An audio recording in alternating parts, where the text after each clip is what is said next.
In terms of our supply chain, we have a decentralized system with the following components of procurement. They are also set up as per global and national standards. We do international procurements.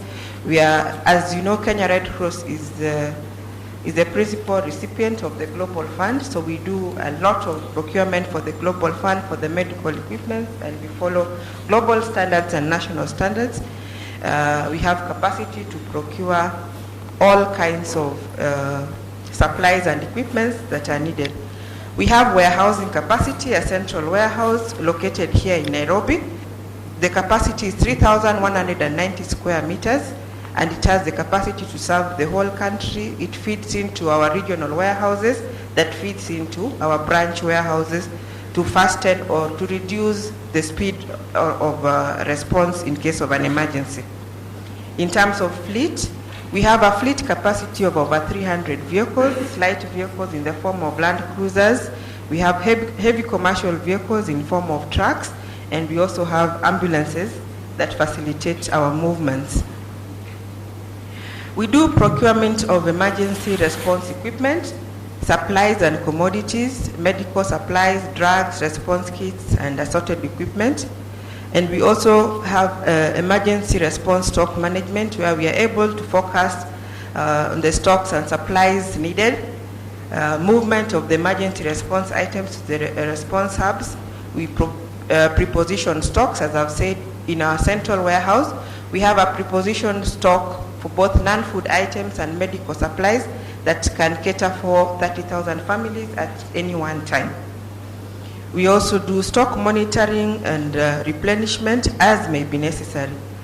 We have the capacity to move our workforce as fast as is required to any response across the country, and also movement of victims and survivors of the emergency and emergency referrals through our E+ company, which has specialized ambulances in the form of advanced life support ambulances and basic life support ambulances to deal with any kind of emergencies.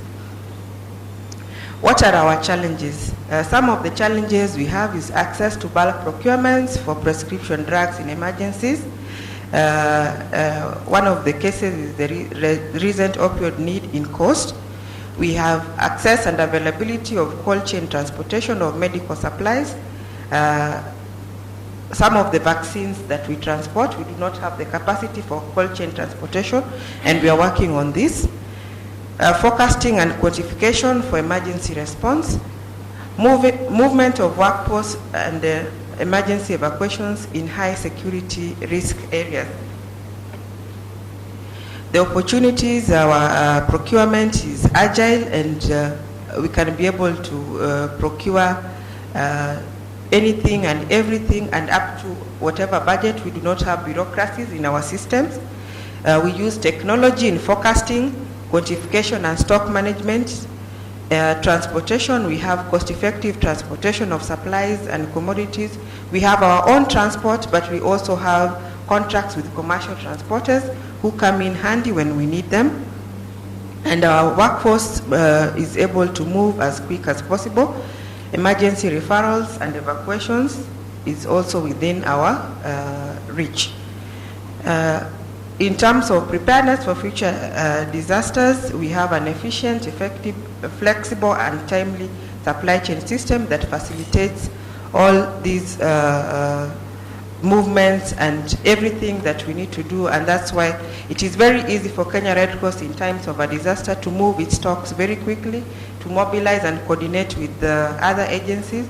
Kenya Red Cross has also worked to build a mass casualty incident protocol, and working together with the stakeholders and partners that are involved in emergency response, we are able then to coordinate movement of commodities and everything that is required through a coordinated approach, and to avoid duplication.